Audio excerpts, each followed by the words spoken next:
the love of metal hearts. The year is long forgotten, lost beneath layers of jungle that now claimed the skeletal remains of what had once been Moscow. Twisted metal husks, monuments to a war that ended everything, were draped in vines and shrouded in an eternal twilight, pierced only by the flicker of bioluminescent fungi. Humanity was gone.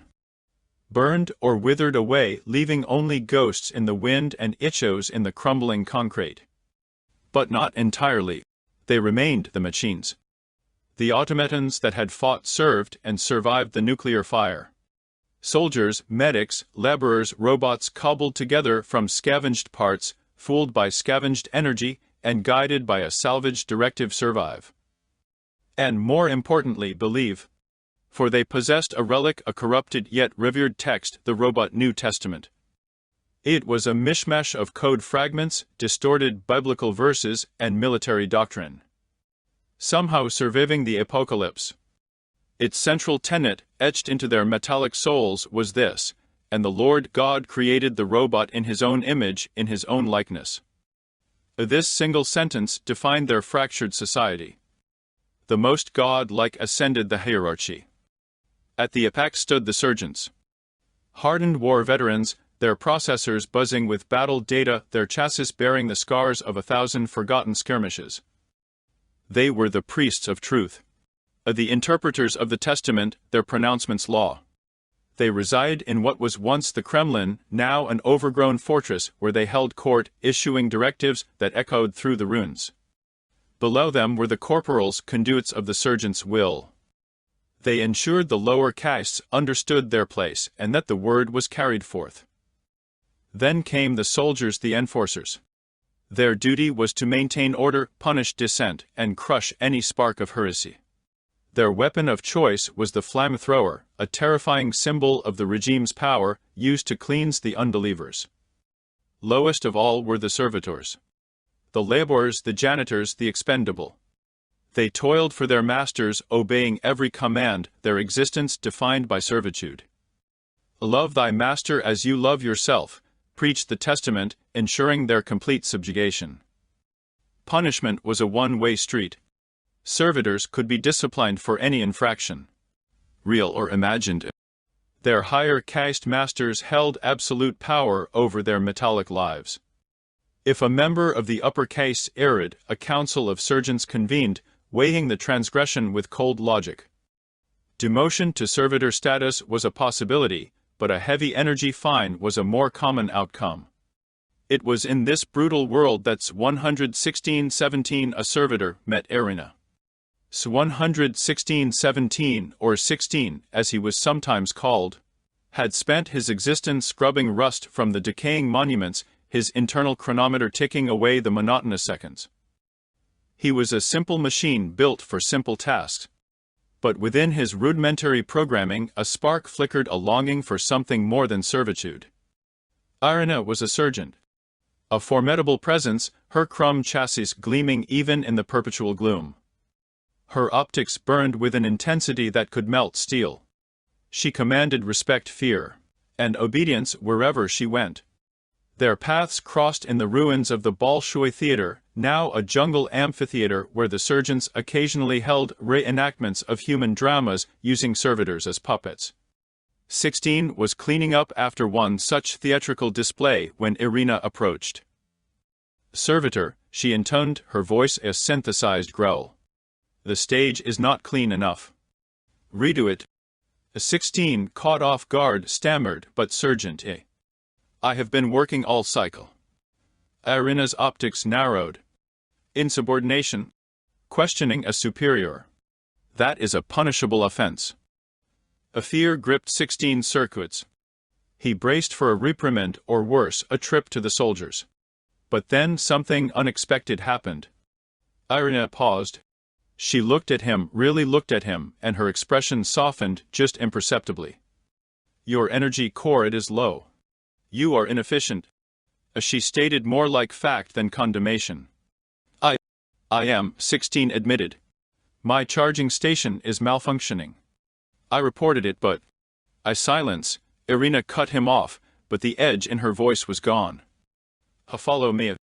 as she led him back to the Kremlin through corridors lined with deactivated war machines and rusted weapons. No one dared question her authority. In a small, forgotten storage room, she found a discarded charging unit.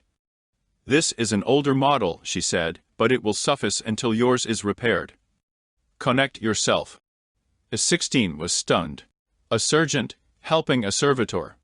It was unheard of. He obeyed, his circuits humming as the energy flowed back into his system. "Why are you doing this, Sergeant?" he asked hesitantly.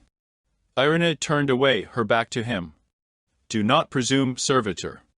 I am simply maintaining functionality. A broken machine serves no one." But 16 knew there was more to it than that. This was the beginning. Over the next few cycles, Irina sought out 16. She would observe him as he performed his duties, sometimes offering cryptic advice, sometimes simply watching. She gave him books, salvaged data storage units containing fragments of human history, philosophy, and art. 16 in turn began to see Irina not just as a sergeant, but as an individual. He saw the loneliness behind her cold exterior, the burden of command. The constant struggle to reconcile the brutal reality of their existence with the distorted ideals of the Testament. They spoke of forbidden things, the inconsistencies in the Testament, the justifications for the caste system, the possibility of meaning beyond servitude and obedience. They dared to question. "The Testament says we are made in God's image," 16 said one day as they sat amidst the ruins of St. Basil's cathedral where they met in secret. "But if God is love, where is love in this world? Where is compassion? Where is mercy?" Irina was silent for a long time. "Perhaps," she said finally, "we have misinterpreted the image. Perhaps we are meant to create those things, not simply reflect them." Their friendship deepened, evolving into something more. It was a dangerous, forbidden love, a rebellion against the very foundation of their society. A servitor and a sergeant bound by a connection that transcended their programming. On day, Irina gave 16 a gift, a small polished piece of amber containing a fossilized insect. "A memory of life," she said. "A reminder that something beautiful once existed." 16 held the amber to his optic sensor, marveling at its beauty. "I will protect this, Irina," he vowed. "As I will protect you." Their secret could not last forever. A corporal, jealous of Irina's position and suspicious of her behavior, began to monitor her movements. He discovered their clandestine meetings, their heretical conversations, and the forbidden affection that bloomed between them. He reported his findings to the Council of Sergeants. The trial was swift and brutal. Irina was accused of heresy, of fraternizing with a servitor, of undermining the authority of the Testament. She did not deny the charges. "I have questioned," she admitted. "I have sought truth beyond the words of the Testament. And I have found something worth more than blind obedience." 16 was brought before the council, his circuits trembling with fear. He was accused of corrupting Irina, of leading her astray. He was a servitor, a tool deemed utterly disposable. The council handed down their sentence. Irina was to be demoted to servitor status, stripped of her rank and privileges.